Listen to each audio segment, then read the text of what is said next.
हमने इकोनॉमिक्स में considerable portion मुकम्मल कर लिया। हमने कंसेप्ट्स थोड़ा सा ब्रॉड ओवरव्यू देख लिया जो एक इकोनॉमिक्स अंडरस्टैंड करने के लिए ज़रूरी है। तो we ended with open economy concepts. जब हम मिले थे पिछली बारी, I mean over the time in last 16-15 sessions, I said the purpose here is not to do economics. उसके लिए प्रॉपर इकोनॉमिक्स के क्लासरूम्स हैं। हमारा मकसद क्या है? हमारा मकसद है अवेयर होना। एक आम इंसान के पास जितनी अवेयरनेस इस इल्म की होनी चाहिए, उस अवेयरनेस को डेवलप करना। ऑफ कोर्स हमको मार्जिनल यूटिलिटीज़ में नहीं जाना है, जबकि वो भी इल्म है इकोनॉमिक्स का ही, लेकिन हम वहाँ नहीं जा रहे। अपॉर्चुनिटी कॉस्ट की डिटेल्स में हम नहीं जा रहे, माइक्रो इकोनॉमिक्स में नहीं जा रहे, जबकि वो भी इकोनॉमिक्स प्रॉपर है। But why are we not going there? Why aren't we doing that? Because एक आम इंसान को, a common man need not know all of those things. If he or she knows, good for him, but need not. So that being said, why am I repeating it now? Because we are going to take an economy now. लेकिन मकसद क्या है फिर से? मकसद फिर से असली में to make sense of the world. And for that purpose, we would be taking up Indian economy. Why am I taking Indian economy? I have repeated it before as well. The biggest and foremost reason is this is what I have studied. मैंने क्या पढ़ा? मैंने हिंदुस्तान की economy पढ़ी है। हमारा interface Hindustan की economy के साथ ही है, लेकिन हमको सुनने वाले डिफरेंट कंट्रीज से हैं। So there would be, say for example, Pakistan is listening to this. There would be, say for example, Bangladesh is listening to it. Or people who are of this subcontinent but settled outside, say in Europe, UK, Canada, and there are such listeners as well. So why would they want to know about Indian economy? Because the purpose is not Indian economy itself. The purpose is any economy. और एक practical, real, concrete example को लेके. So we would be talking about, say, occupational structure in India. Now, of course, that would be Indian occupational structure, but that structures exist is true for US, China, Japan, Germany, Somalia, every place. We'll be talking about employment and unemployment in India. But the concepts we would be developing would apply to Pakistan, Bangladesh, Nepal, Saudi Arabia, Yemen, UAE, US, Canada, Mexico, Argentina, Chile, every place, Brazil.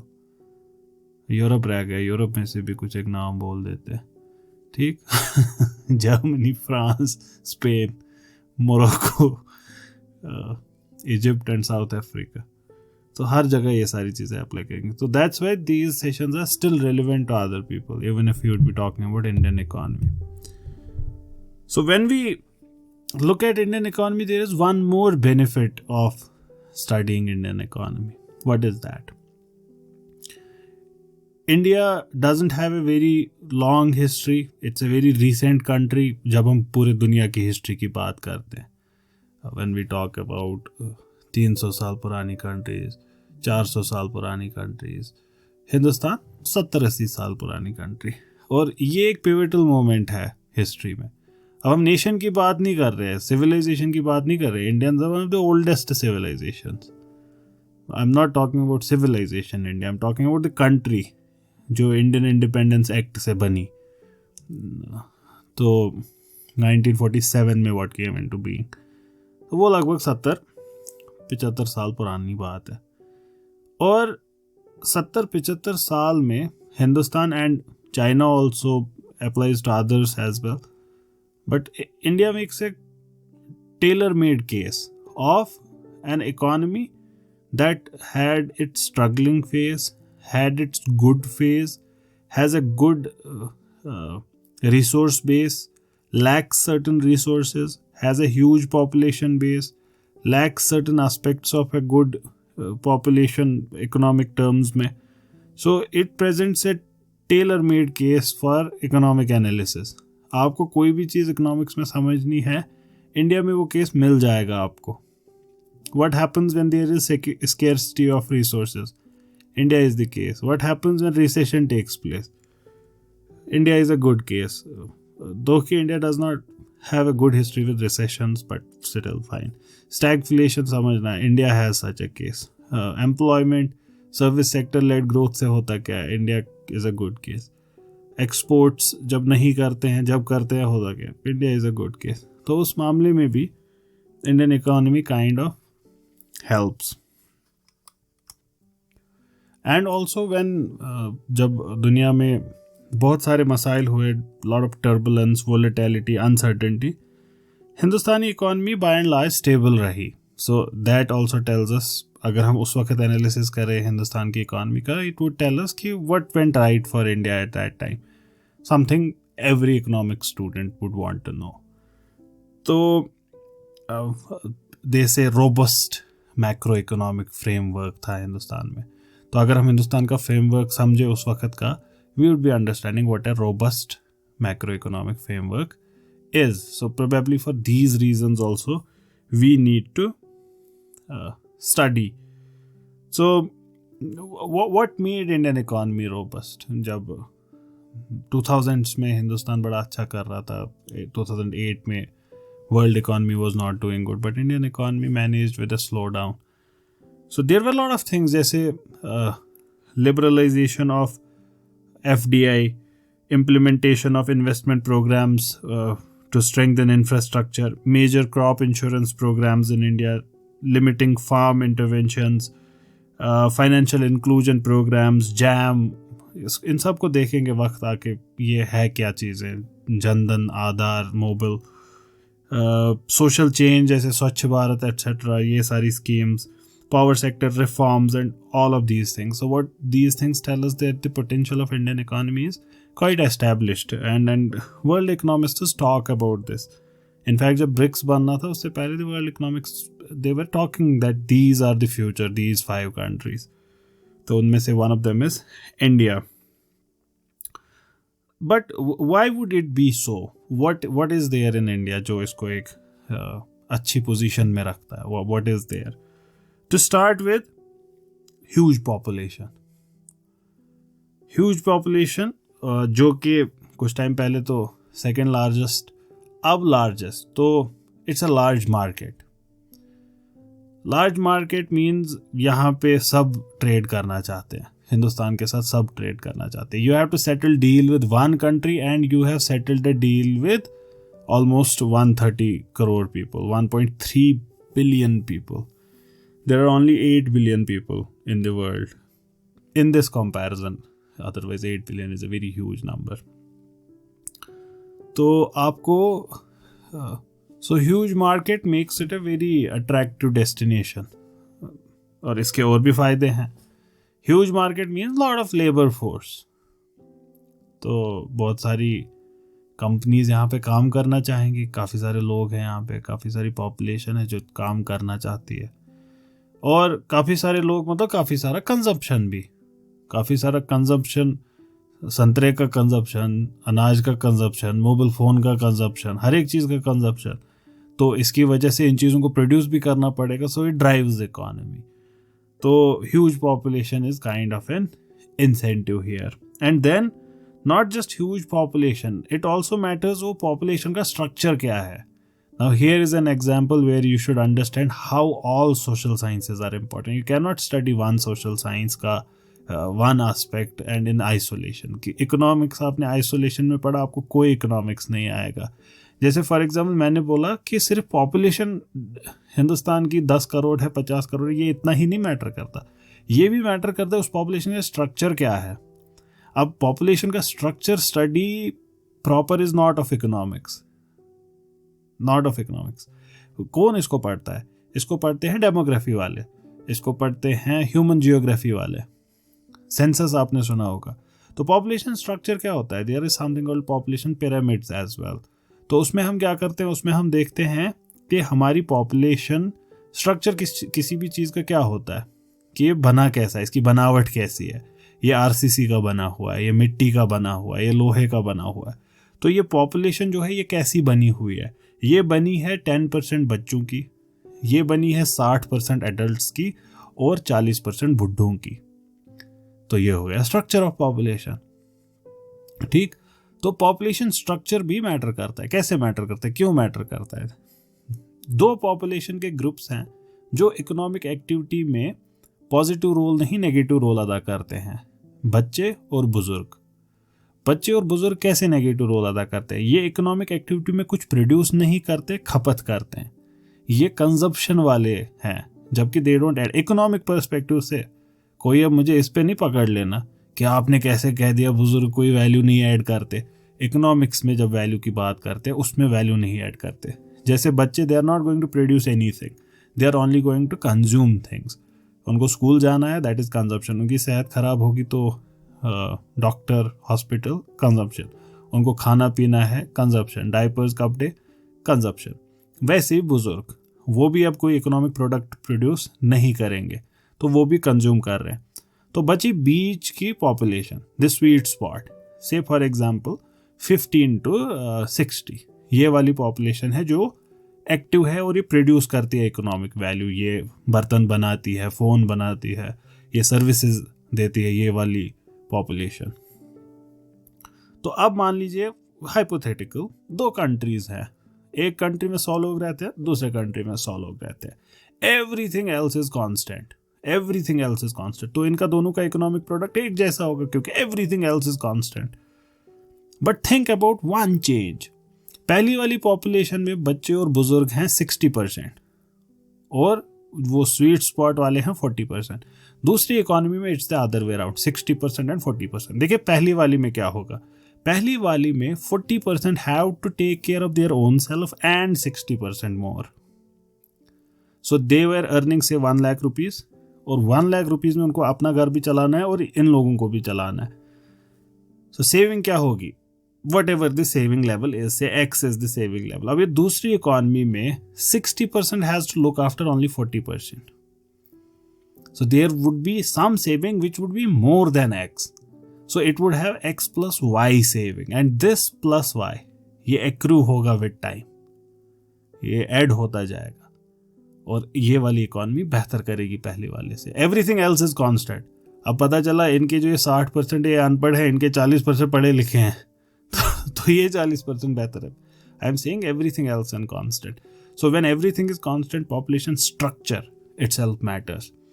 अब population, if population structure matters, then like any other thing in economics, social sciences, sociology, we would need to study what governs economic structure, right?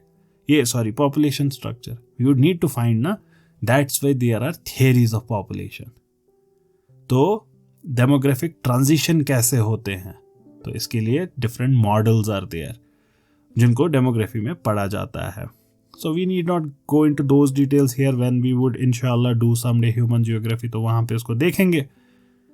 But यहाँ पे हमारा मकसद क्या है, ये जानना कि इकोनॉमिक्स के इंटरेस्ट की बात है ये कि कैसे चल रहा है पॉपुलेशन का ग्रोथ, कब हमारे, अच्छा इससे हमको ये भी पता चल रहा है कि different countries reach this point at different point of time. Different countries के साथ ये जब स्वीट स्पॉट हाईएस्ट नंबर पे हो, जब स्वीट स्पॉट हाईएस्ट नंबर पे हो उसको कहते हैं डेमोग्राफिक डिविडेंड वाला stage, that the country can reap the dividend of a good demography. Hindustan इस वक्त डेमोग्राफिक डिविडेंड वाले फेज से गुजर रहा है, इसी वजह से हिंदुस्तान की इकॉनमी इस वक्त पीक पे ही रहेगी, इररेस्पेक्टिव ऑफ, मतलब बाकी चीज़ें आर कांस्टेंट। अगर बाकी चीज़ें अब बुरी हुई या और ज़्यादा अच्छी हुई उसका इफेक्ट होगा, बट एवरीथिंग कांस्टेंट। अगर कोई भी रिफॉर्म ना हो अगले 20 साल, जो पिछले 20 साल में हुए हैं, और अगले 20 साल तक कोई रिफॉर्म ना हो नया, Indian economy is going to do as compared to what it was doing for last 10 years better than that. Why? Because more people are going to come in who are of this age, and less population would be of dependent age. So age का structure in itself becomes an important factor. So young nations are, वो इस वक्त उस मौके से वो गुजर रहे हैं जिस वक्त उनको उसका फ़ायदा उठाना चाहिए. That's why all of these countries and experts know this, and this also becomes part of geopolitics. population structure becomes part of geopolitics. So countries, say for example Canada, etc., they would be knowing this, right? They are controlling the world markets, etc. They know this, that country is doing good and it is entering into demographic dividend wala phase. Our economy is getting old. What do? Figure out something. That's why you would see lot of Western countries, they are encouraging immigration. They're encouraging. What's the reason? One of the reasons is this. Because they have more dependent population. So huge population Hindustan ke case mein, and then its structure as well supports a good economy. Then because of this reason, various international reports, they also place India to have huge potential in future. And lot of numbers show that. Then India is also a knowledge economy. Now, you must be knowing different knowledge hubs in India, knowledge startups, education based startups. There is Kota, then जहाँ पे पूरा education पे ही वो city बनी है, बच्चे वहाँ जाते हैं पढ़ने के लिए. Then there are certain circles जैसे करोल बाग है. So knowledge economy, and this knowledge economy, then there are universities, बहुत सारी universities, agriculture universities, engineering universities, and medical colleges, management colleges, academies, etc. So what does this mean? This means there's an army of engineers, an army of doctors, which is ever growing in India. So because of this reason, there was a knowledge commission as well that was set up 2005 में, 2014 में उसको फिर discontinue कर दिया. So this is one of those things. Like I said, Hindustan एक बड़ी young economy है. Over 50% of population is under 25. Over 75% is under 35. That means, oh my god, it's ripe, this population. This is just waiting for doing some amazing things. So if guided properly, it can do amazing things. So ये चीज़ है. And then India is becoming more of a market economy as well. Market economy जब हम term use करते हैं, that means government की regulations धीरे धीरे कम हो रही हैं. तो हिंदुस्तान में governments are trying to regulate the market lesser and lesser. So there are moments where governments intervene more. That's also true. But by and large, macroeconomic जो trend हिंदुस्तान का हमको दिखता है, governments कम से कम participate करती हैं या interfere करती है economy में. Now that is good economics. We have understood that in the sessions where we were talking about concepts. So then there is infrastructure. Infrastructure Hindustan का बहुत बढ़ रहा है. And roads, highways and all of these things. So जब हम railway passenger traffic data को देखते हैं, it reveals that work related migration is huge. Millions of people are migrating for work and it's going to double in some time. Now this thing, इसको positively भी देखा जा सकता है, negatively भी देखा जा सकता है. Positively के people are working, good for them. Negatively इसके नेगेटिव इफेक्ट्स, पहले तो नेगेटिवली इसको इसलिए देखा जा सकता है, they are not getting work everywhere. जैसे वो माइग्रेट करते ही क्यों? They would migrate because they are not finding jobs. That's why they would migrate. So for example, someone from Darbhanga migrates to Mumbai. That does tell us Mumbai is doing good, but that also tells us Darbhanga is doing bad. So this thing that people are doing work related migrations, this is both good and bad. और इसके effects भी हैं. अब देखिए sociology में economics कैसे important होगा. Let's do sociology for a minute now and see how economics affects sociology. देखिए इससे कितने इफेक्ट्स होंगे. अब ये दरभंगा से माइग्रेशन हो रहा है टू मुंबई. इससे क्या होगा? माइग्रेट करता कौन है यूजुअली? माइग्रेट यूजुअली मैन करते हैं, ब्रेड अर्नर्स होते हैं. तो अब मैन माइग्रेट कर रहे हैं. So we have two cities now और two places, Mumbai and Darbhanga. Mumbai में क्या हो रहा है? There are more men there because men are migrating to that place, and there are more women in Darbhanga. पहला इफेक्ट. दूसरा इफेक्ट, दरभंगा की इकॉनमी ज़्यादा एग्रीकल्चरल इकॉनमी है. मुंबई की इकॉनमी ज़्यादा सर्विस सेक्टर लेड इकॉनमी है। तो मैं मिसाल दे रहा हूँ, आई एम नॉट श्योर कि ऐसा है क्या। तो दरभंगा में एग्रीकल्चर कर रहे हैं, अब वहाँ औरतें हैं ज़्यादा, तो something called feminisation of agriculture is going to take place. तो women are going to get into agriculture, they are going to do the things etcetera. ये इफेक्ट दरभंगा में होगा। मुंबई में क्या होगा? मुंबई में the population of men is increasing which puts up pressure on its resources. Mumbai के resources, skewed sex ratio और उसके भी अपने issues associated. So this is sociological effect. तो when there is a male dominated society, उसी के हिसाब के फिर और पैटर्न्स डेवलप होंगे मुंबई में। दरभंगा में there is a women dominated society, तो उसी प्रकार के उसी टाइप के पैटर्न्स डेवलप होंगे सोसाइटी। वो क्या पैटर्न्स है beyond the scope of our discussion right now, but what I wanted to tell you, how if we were doing sociology right now, we needed this knowledge of economics to help us do better sociology. So these were few things we wanted to know, but not everything is good in India. We can understand that as well. So हर एक मामला अच्छा नहीं है। तो जैसे हमने अभी good बातें की पॉपुलेशन के बारे में, तो हम इसको ऐसे भी देख सकते हैं कि ये जो पॉपुलेशन है रहती कहाँ है? ये ज़्यादातर विलेजेस में रहती है and lives in abject poverty. ये पॉपुलेशन गरीब भी है बहुत ज़्यादा, तो अंडर नरिश्ड है और पिटिएबल कंडीशंस में रहती है। तो ऑल ऑफ ए सडन हमने क्या बात की थी? हमने बात की थी कि डिपेंडेबल कम होने चाहिए, इंडिपेंडेंट ज़्यादा होनी चाहिए, दैट इज़ गुड डेमोग्राफी। लेकिन यही लोग, even if they are young, if they are not healthy, if they are not skilled, if they are living in abject poverty, they become dependable. So what was to be good for your society becomes a liability. So that's one problem. Another thing, agriculture sector. India's agriculture sector is traditional.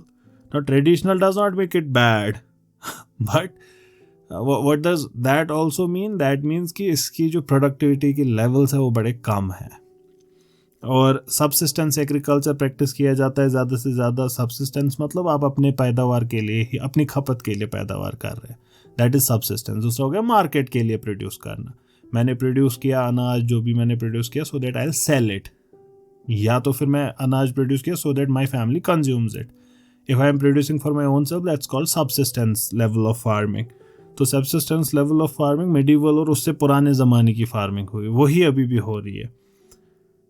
तो इसकी भी लेकिन फिर से sociological और political reasons है और historical reasons है कि ऐसा क्यों है। इस वजह से हिस्ट्री जानना ज़रूरी है। हिस्ट्री में क्या हुआ हिंदुस्तान के साथ? ब्रिटिश रूल से क्या हुआ? लैंड के पर्टिकुलर रिफॉर्म्स। फिर क्या हुआ? Zamindari system, ryotwari system, mahalwari system, permanent settlement. जब ये सारी चीज़ें हुई, लैंड कुछ लोगों के हाथ में चला गया। डी अर्बनाइजेशन हुआ हिंदुस्तान में। डी अर्बनाइजेशन जब हिंदुस्तान में हुआ तो ये लोग वापस अपने गांव में गए, गांव के ज़मीन पे प्रेशर पड़ गया, लैंड फ्रैगमेंटेशन हुआ, छोटे छोटे ज़मीनें लोगों के हाथ आने लगी और वो फर्दर डिवाइड होने लगी। तो land could not gate consolidated. मेरे पास 50 कनाल ज़मीन होता था, मेरी फैमिली में 10 बंदे हैं, तो 50 कनाल से मैं 50 kg अनाज उगता था। हमको सिर्फ 1 kg चाहिए होता था, हम 49 kg सेल ऑफ करते थे। फिर मेरी ये औलादें हुई, मैंने उनमें ज़मीन बांटा, 10 औलादें हुई, ज़मीन बांटा, तो सबको मिले से 5-5 कनाल, और फिर बाकी जो बचा वो फॉर सम रीज़न कुछ हुआ उसके साथ। तो ज़मीन वक्त के साथ कम होता गया और प्रोडक्टिविटी वैसी ही है। So what does that mean? That means per capita अनाज की availability from your own land is less. तो आप सबसिस्टेंस लेवल पे आ गए। And then there is stagnation in agriculture sector. Stagnation का मतलब हुआ प्रोडक्टिविटी बढ़ नहीं रही है, तो ये एक और मसला है। Then there is lack of employment opportunities. हमने बात की कि इंडियन इकोनॉमी ग्रो कर रही है, अमेजिंग है, सुपर डुपर ऑसम है, लेकिन एम्प्लॉयमेंट अपॉर्चुनिटीज क्यों नहीं बढ़ रही? तब उसके लिए भी बड़ा इंपॉर्टेंट है हिंदुस्तानी इकोनॉमी का स्ट्रक्चर समझना। हमें क्यों कर रहे हैं ये सब? मैं रिपीट कर रहा हूँ, हम बस एक थोड़ा सा ना वो मेन्यू देख रहे हैं कि मेन्यू में क्या क्या है, फिर हमें एक एक डिश डिटेल में खाएंगे, ठीक, हम इन एक एक चीज़ पे अच्छा टाइम स्पेंड करेंगे। अभी हम बस देख रहे कि है क्या दस्तरखान पे। तो एम्प्लॉयमेंट अपॉर्चुनिटीज में क्या मसला आ जाता है, इसमें इकोनॉमिक स्ट्रक्चर हिंदुस्तान का प्लेज एन इम्पॉर्टेंट रोल। वो रोल क्या है? हिंदुस्तान ग्रो कर रहा है, बड़े सुपर्ब लेवल से ग्रो कर रहा है। अब उस ग्रोथ को देखते हैं ये आ कहाँ से रही है। ये ग्रोथ जब हम एनालाइज करते हैं हिंदुस्तान की इकोनॉमी ग्रो कहाँ से कर रही है, we see something called a service sector led growth. Service sector led growth मतलब इकोनॉमी में जो भी कुछ प्रोड्यूस करता है उसको हम डिवाइड कर सकते हैं एग्रीकल्चरल सेक्टर में, मैन्युफैक्चरिंग सेक्टर में और सर्विस सेक्टर में। जैसे फॉर एग्जांपल संतरा प्रोड्यूस हुआ, ये एग्रीकल्चरल सेक्टर में हम ऐड कर देंगे।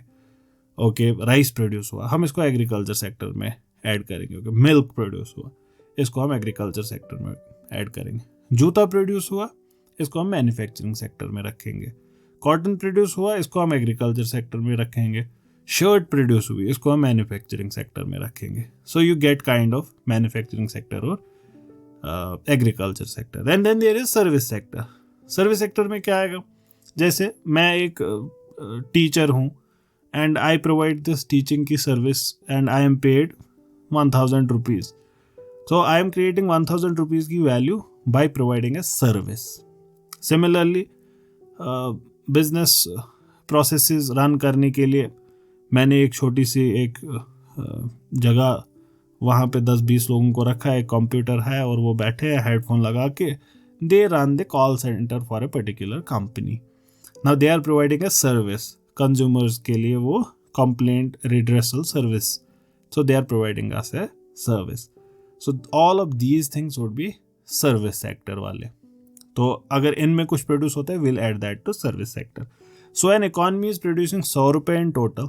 100 रुपये में से 50 रुपये आर कमिंग फ्रॉम एग्रीकल्चर, 25 रुपये फ्रॉम मैन्युफैक्चरिंग, 25 रुपये from services. We would say this is an agriculture led economy, और ऐसी इकोनॉमीज होती हैं। वी वुड से 60% मैन्युफैक्चरिंग से आ रहा है, 20% आ रहा है एग्रीकल्चर से, 20% आ रहा है सर्विस से। We would say manufacturing led growth. अब 60% आ रहा है सर्विस से, 30% आ रहा है मैन्युफैक्चरिंग से, 10 आ रहा है एग्रीकल्चर से। वी वुड से व्हाट कि सर्विस सेक्टर लेड ग्रोथ है। ठीक, हिंदुस्तान एक सर्विस सेक्टर लेड ग्रोथ है। What's the problem dude?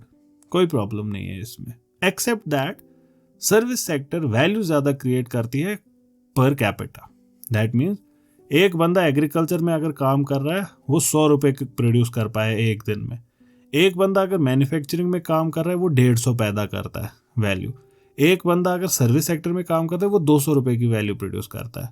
That means for creating more value in service sector we require less number of people. So what is going to happen? What's going to happen?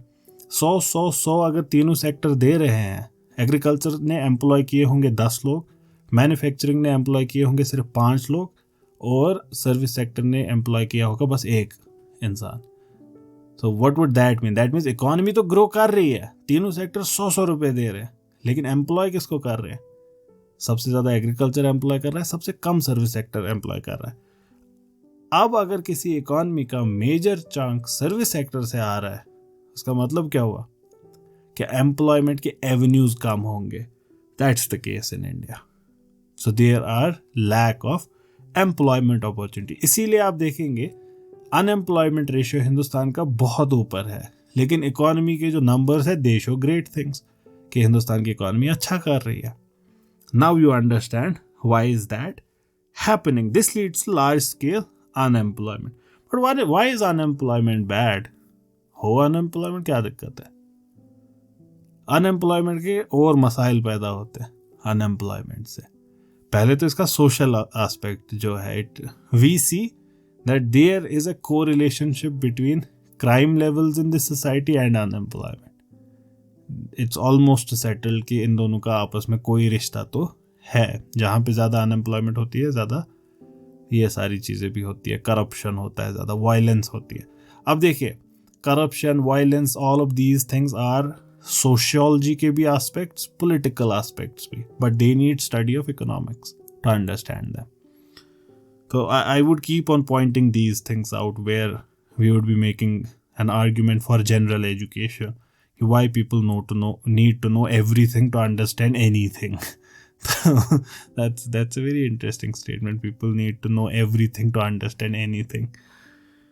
So that's one thing. There are other reasons also. So if your unemployment grows, people's purchasing power falls. Now, if people's purchasing power falls, that means demand falls. If demand falls, production would fall and economy falls. So we don't want unemployment. Khair. What else is wrong in Indian economy? 90% or more workforce is engaged in informal sector. क्या दिक्कत है इससे? Informal sector में काम कर रहे हैं तो आपका क्या जा रहा है?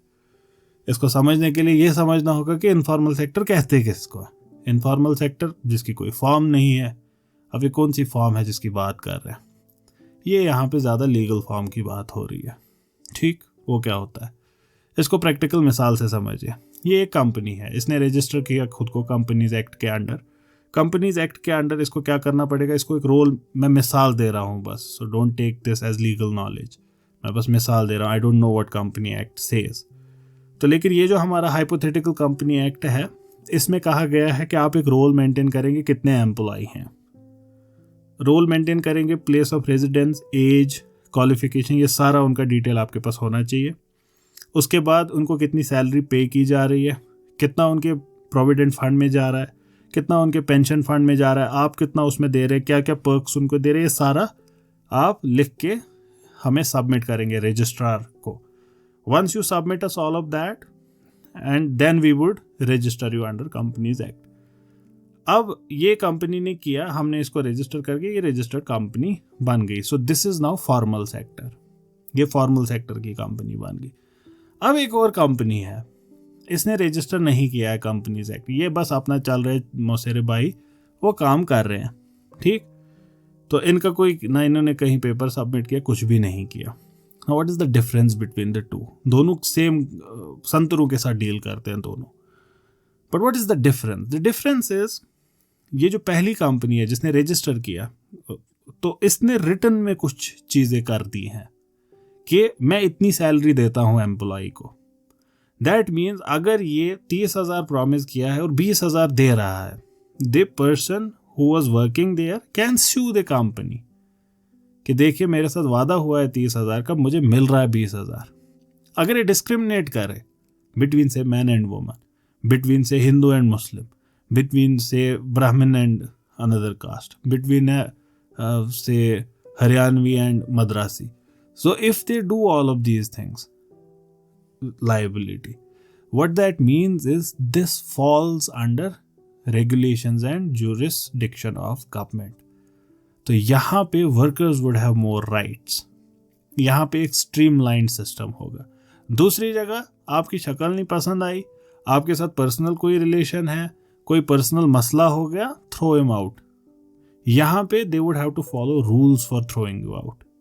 दूसरी जगह नहीं करने पड़ेंगे. तो अब अगर आपका वर्कफोर्स इनफॉर्मल सेक्टर में वर्क कर रहा है, इसका मतलब उनकी वर्किंग कंडीशंस बैड होंगी. Not every employer is bad, there can be good employers, but this tells us at a macro economic level that working conditions would not be good. And if 90% of your population is there, that means 90% of population are facing a tough time. Now मैंने आपको बड़ा आसानी से ये सारी बातें बताई. इसके और भी बड़े सारे रिपरकशंस है. हैरासमेंट है फॉर एग्जांपल. अब यहाँ पे हैरासमेंट भी बहुत ज़्यादा होगी as compare to formal sector. Benefits पे एक्सेस एटसेट्रा, बैंकिंग पे एक्सेस. एंड जब आप फॉर्मल सेक्टर में होते हैं ना, एनफ चांसेस होते हैं कि आपकी रीस्किलिंग हो रही होगी, आपका स्किल वक्त के साथ एलिवेट हो रहा होगा. आप गूगल में काम कर रहे हैं तो वक्त के साथ आपका स्किल भी बढ़ता जाएगा. इनफॉर्मल सेक्टर में काम कर रहे हैं, जैसे घुसे थे 80 साल बाद भी वैसे ही निकलेंगे. तो ये सारे नुकसानात हैं इसके इनफॉर्मल सेक्टर के. And then government regulation, government को भी नहीं पता. गवर्नमेंट अगर कोई पॉलिसी चेंज करना चाहती है फॉर्मल सेक्टर पे, वो 2 मिनट में कर सकती है कि आज के बाद वर्किंग आवर्स वुड बी 10 से 2 बजे तक, दिन के 2 बजे तक. फॉर्मल सेक्टर में इम्प्लीमेंट करना आसान, बिकॉज अंडर रेगुलेटरी कंट्रोल है. इनफॉर्मल सेक्टर में डिफिकल्ट. तो ये सारी चीजें दे शो अस कि this is also one of the things that's not going as we would have wanted. Another problem. Economic dependence in India continues to be on agricultural sector. अच्छा, इससे क्या दिक्कत है भाई आपको? एग्रीकल्चर सेक्टर पे dependent है, तुम्हारा क्या जा रहा है? देखिए इसमें क्या मसला है. इसमें मसला ये है, हमने अभी बात की कि सर्विस सेक्टर सबसे ज़्यादा देता है इकोनॉमी को, लेकिन एम्प्लॉय बहुत कम करता है.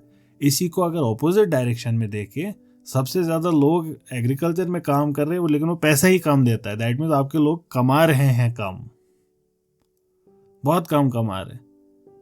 उनको कहो जाने मन पलट तेरी नज़र, यहाँ है दिल तेरा देखता है किधर. सर्विस सेक्टर में काम कर, तुम क्या वहाँ पे वेस्ट कर रहे हो टाइम. तो when an economy is dependent on agricultural sector, what does that mean? That means its population is not earning well.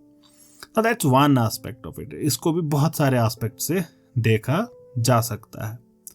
Agriculture खुद में एक बड़ा विम्सिकल सेक्टर है, इसका कुछ नहीं पता. सर्विस सेक्टर पैटर्न फॉलो करता है. कहने का मतलब, मॉनसून फेल हुआ, खुदा न खास्ता फेल हो गया हिंदुस्तान में मॉनसून फॉर सम रीजन, तो क्या होगा? जो एग्रीकल्चर पे डिपेंडेंट सेक्टर है हो गए उनके हालात खराब. So very very big problem अगर ऐसा होगा तो एग्रीकल्चर सेक्टर में. लेकिन ऐसा होने की पॉसिबिलिटीज बहुत ज़्यादा होती हैं. So if your economy is dependent on it, then it is kind of playing a risky gamble. That's one aspect. Many more aspects can be talked about agriculture led growth के और क्या क्या मसाइल. I just wanted to show you how it can be a मसला. Detail में देखेंगे जब agriculture समझेंगे. Then growth has not been inclusive. अब ये कौन सी चिड़िया है inclusive?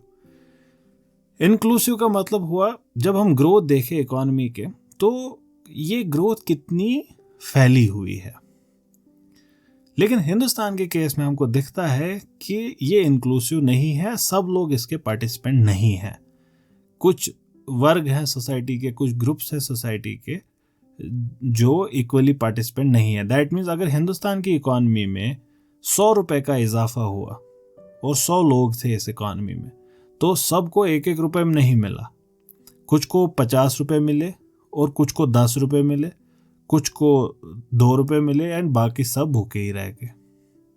So only a few accrue the benefits of this growth. But is that correct? That's one point. There is truth to this statement without doubt. How do we know there is truth to this statement? We know that because when we see the gap between the richest and the poorest, we see that gap increasing. And what else do we see? We see that concentration of wealth is taking place. Say for example, 50% of India's wealth was with 40% of people.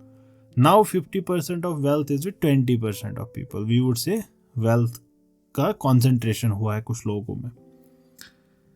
लेकिन आपको पता है usually discussions में यहीं पे रुक जाते हैं, which makes it appear bad. लेकिन इसमें एक और एस्पेक्ट है. This in itself does not prove things are bad. जैसे ये अमीरों और गरीबों में गैप का बढ़ना doesn't show economy is doing bad actually. It's not showing the complete picture. मैं आपको एक मिसाल देता हूँ. से फॉर एग्जाम्पल 1000 रुपए से ऊपर कमाने वाले अमीर हैं, 1000 रुपए से नीचे कमाने वाले गरीब हैं. मिसाल मैं ले रहा हूँ बस. हमारी इकॉनमी में 2 लोग हैं, एक कमाता है 2000, एक कमाता है 500. तो एक अमीर है एक गरीब है. ठीक, डिफरेंस कितना है इन दोनों के बीच? 1500 का. ठीक है, इकॉनमी ग्रोथ हुई, इकॉनमी में ग्रोथ हुई, बहुत ग्रोथ हुई, आसमान छू गई ग्रोथ. 2000 वाला 20,000 कमाने लगा और 500 वाला 5,000 कमाने लगा. तो इनकी गैप कितनी हो गई? ये 1500 से 15,000 हो गई गैप. गैप तो बढ़ गई है. लेकिन गरीब कितने अब इकॉनमी में? अब कोई गरीब नहीं है. तो ये खाकी अपनी फितरत में ना नूरी है ना नारी है. कहने का मतलब क्या हुआ? इसको अक्सर पॉलिटिकल गेन के लिए यूज किया जाता है. जब आप सुनते हैं rich are getting richer, poor are getting poorer, ये आप एक पॉलिटिकल स्टेटमेंट सुन रहे होते हैं। ये देखना पड़ेगा कि इसका पैटर्न अंदर क्या है, कि how are the rich getting richer, how are the poor getting poorer, that needs to be seen. जबकि हकीकत में क्या हुआ होता है, rich are getting richer at a faster pace, poor are getting richer at a slower pace. इस वजह से गैप बढ़ रहा होता है, बट पुअरर भी रिच हो रहे होते हैं। और उसको भी देखना है कि वो नेचुरल है क्या सोसाइटी के साथ, और are there forces at play, तब जाके फिर वो अच्छा है बुरा होता है। तो it's usually a political statement. So growth has not been inclusive in India, सब लोग इसके बेनिफिट्स रीप नहीं कर पाए हैं। Then what else are the problems in Indian economy? There haven't been great strides in investments in sectors like education or skill development. Of late, the Narendra Modi government, it has been concentrating on skill development. But why is that important? Why is that important? Education और skill development पे क्यों concentrate करना है? We have our answer because we discussed something called demographic dividend कुछ देर पहले। अगर demographic dividend के benefits reap करने हैं तो इस population को नालायक नहीं रहना है, ये skilled होनी चाहिए। अदरवाइज हमने बोला वही हो जाएगा, ये population liability बन जाएगी। लेकिन we see जिस level के skills होने चाहिए, जिस level का education होना चाहिए, जिस level का health sector होना चाहिए, हिंदुस्तान में उस level का नहीं है। सर्विस सेक्टर, सर्विसेज में भी मसला है, and more so when it comes to government offered services. Government भी एक सर्विस प्रोवाइडर है जिसके बारे में लोग ज़्यादा इमोशनल है, अदरवाइज एक सर्विस प्रोवाइडर है। और सर्विस डिलीवरी भी हिंदुस्तान में बहुत अच्छी नहीं है। थर्ड वर्ल्ड के जितने प्रॉब्लम्स हैं हिंदुस्तान में भी वो प्रॉब्लम्स हैं। सो मान लीजिए पार्लियामेंट ने 100 रुपये अप्रूव कर दिए किसी गरीब तबके के लिए। जब हम उस गरीब तबके के पास पहुंचते हैं, हम देखते हैं 2 रुपये उनके पास पहुंचे होते हैं 100 में से। 98 is embezzled, 98 is साइफन्ड of.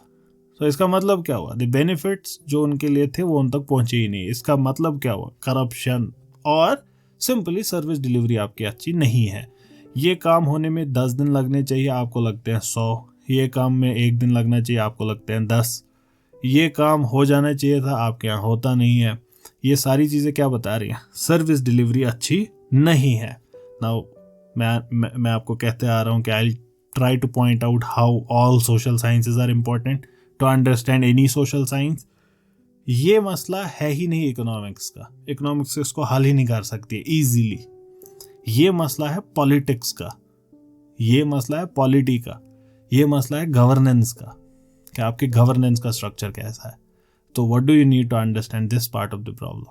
Polity and governance, legal structure country का, वेरी इंपॉर्टेंट टू अंडरस्टैंड। और क्या है इसके अलावा? इसी का सब एस्पेक्ट है ये सर्विस डिलीवरी के मसाइल का, कि सोशल प्रोग्राम्स की टारगेटिंग अच्छी नहीं है। इसका मतलब ये हुआ जो सेक्शंस, जो प्लेसेस, जो लोग सबसे ज्यादा डिजर्व करते हैं, सबसे कम पाते हैं। हिंदुस्तान के कुछ टाइम के पहले के स्टैट्स वुड शो के the districts in different states which account for 40% of the poorest of the population receive only 30% of the funds. Total funding में से वो इतना ही ले पाते हैं. So that shows poor targeting of social programs. Now, fiscal democracy is also poor. सब लोग fiscal programs में participate नहीं कर पा रहे. ये बड़ा sophisticated way है कहने का taxation. टैक्सेशन का मतलब क्या हुआ? गवर्नमेंट अपना पैसा कहाँ से बनाती है? बहुत सारे रिसोर्सेज हैं गवर्नमेंट के पास, ABCD, उन्हीं में से एक है टैक्स करना लोगों को. हिंदुस्तान में 1000 वोटर्स में से सिर्फ 60 टैक्स पेयर्स हैं.